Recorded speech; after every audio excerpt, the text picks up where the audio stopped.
perfect yung lasa niya, pero yung texture niya hindi kasi nabasa. Kulang siya sa malagkit.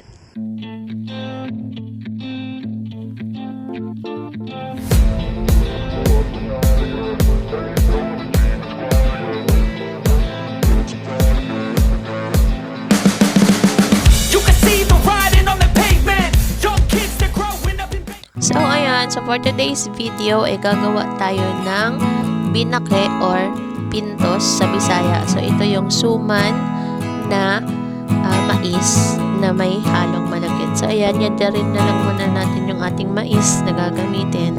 So, pwede lang natin rin yan sa cheese grater.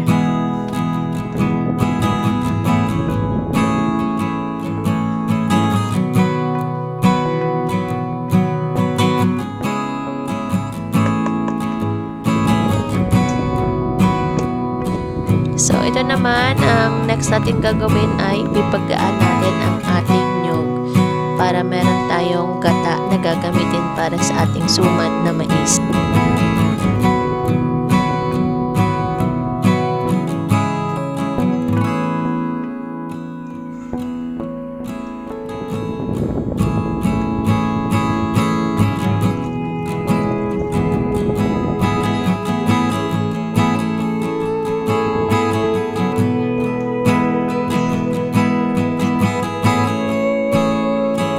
So, ito naman ang ating glutinous rice flour. So, ang gagamitin ko dito ay 1:1. So, ang gagawin ko dito ay 1 cup na glutinous rice and 1 cup na gata, then 1 cup na sugar. So, ganun kasi ang recipe na nakita ko sa Facebook. So, this is the first time na ginawa ko to. So, itatry ko siya kung perfect or sa susunod pa din naman tayong mag-adjust if mag-failed ang ating mixture.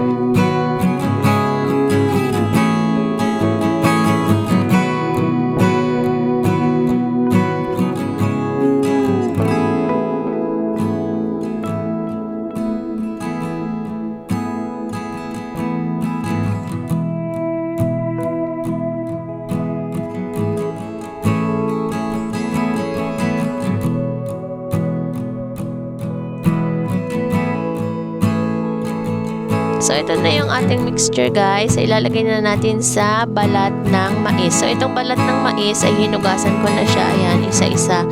Isa-isa po nating hugasan para mawala yung kanyang mga dumi-dumi. So, ilalagay natin dito yung ating mixture bago babalutin natin siya.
Sticky ba? Hindi konti na.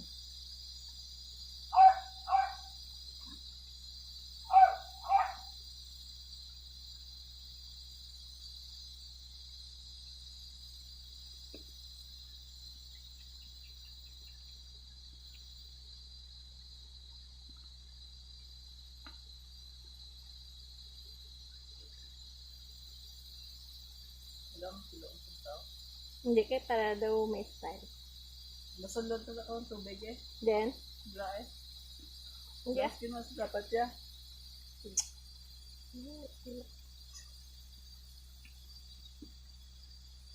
Ya, hulas na sulod na yan.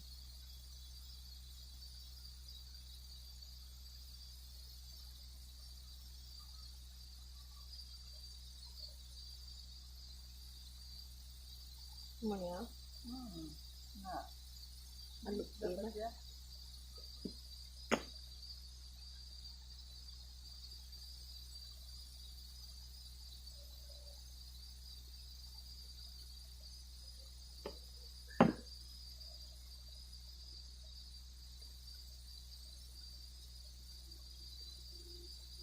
Ano ito ano? Ito din. Hindi na yan. Takog. Sudah, takog naman na dapat.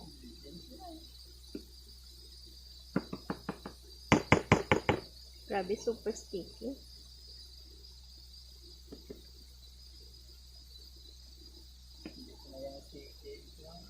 Hindi kaya ano lang niya. Hindi pa rin siya luto, get.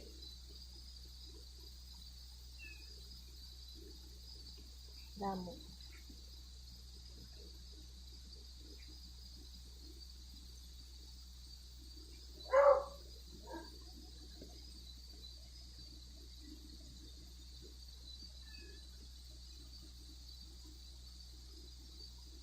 Gamit ya?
Na natin ang ating binaki. Oh, di ba?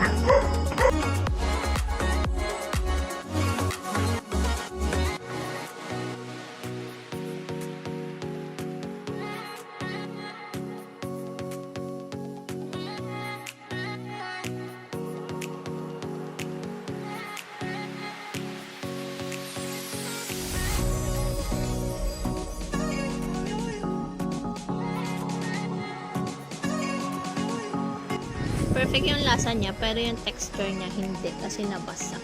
Kulang siya sa malagkit. Harap!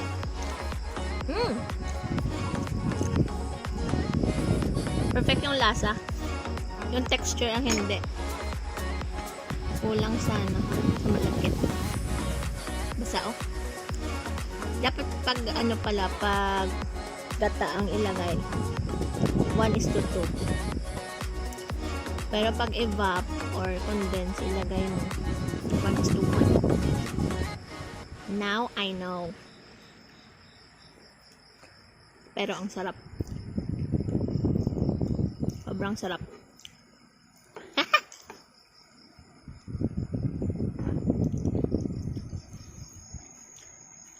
Gagawa ko nito ulit.